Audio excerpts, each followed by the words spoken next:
জীবনে সফল হতে চান সবাই, কিন্তু সাফল্যের পাওয়া কি এত সহজ? সাফল্য পেতে হলে কঠোর পরিশ্রম করতে হবে। পরিশ্রম ছাড়া কিছু হবে না। চলুন জেনে নেই সাফল্যের ছোঁয়া পেতে হলে কিছু সহজ উপায়। অজুহাত দেখাবেন না। অজুহাত এক ধরনের মনের দুর্বলতা, যা আপনার সাফল্যের পথে বাধা দিতে পারে। তাই সবসময় অজুহাতকে দূরে রাখতে হবে অনুপ্রেরণায়। এটি হলো একটি অভ্যন্তরীণ শক্তি, যা আপনাকে লক্ষ্য অর্জনের জন্য পদক্ষেপ নিতে বাধ্য করবে। সাফল্য পেতে চাইলে নিজেই নিজেকে অনুপ্রাণিত করতে হবে। এতে আপনার লক্ষ্য পূরণের সহায়তা হবে। প্রত্যেকটা দিন নতুন দিন। প্রত্যেক দিনই নতুন করে শুরু হয়। ঘুম থেকে ওঠার পর আপনার আজকের দিনের কি কাজ আছে তা সাজিয়ে ফেলতে হবে। আবার ঘুমাতে যাওয়ার আগেই সেই কাজগুলো শেষ করে ফেলতে হবে। কোনো কাজ বাকি রেখে ঘুমাতে যাবেন না। ইতিবাচক চিন্তা ভাবনা। নিজেকে সবসময় ইতিবাচক চিন্তা ভাবনায় রাখতে হবে। নৈতিবাচক চিন্তাধারা মনে জায়গা দেওয়া যাবে না।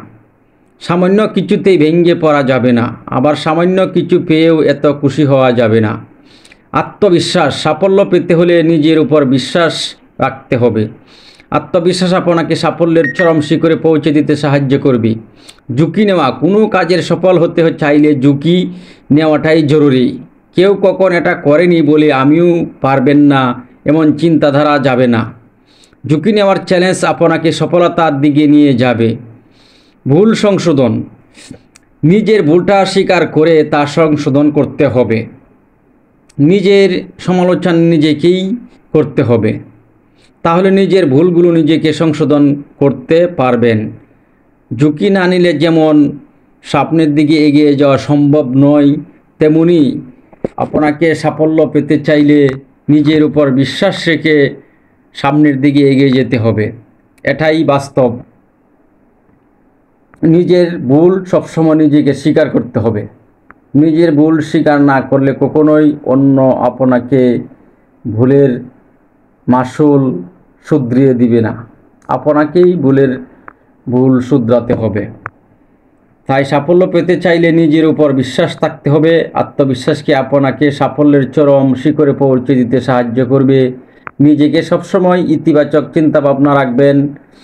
মনের মধ্যে চিন্তা আর অসৎ চিন্তাকে জায়গা দিবেন না। সামান্য কিছুতেই ভেঙে পড়া যাবে না, আবার কিছু পেয়েও খুশি হয়ে যাওয়া যাবে না। প্রত্যেক দিনই নতুন করে শুরু হয়।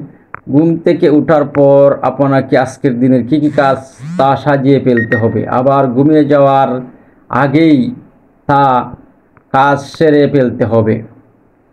তো ধন্যবাদ বন্ধুরা, ভালো থাকবেন। এতক্ষণ ভিডিওটি দেখার জন্য অসংখ্য ধন্যবাদ। আল্লাহ হাফেজ।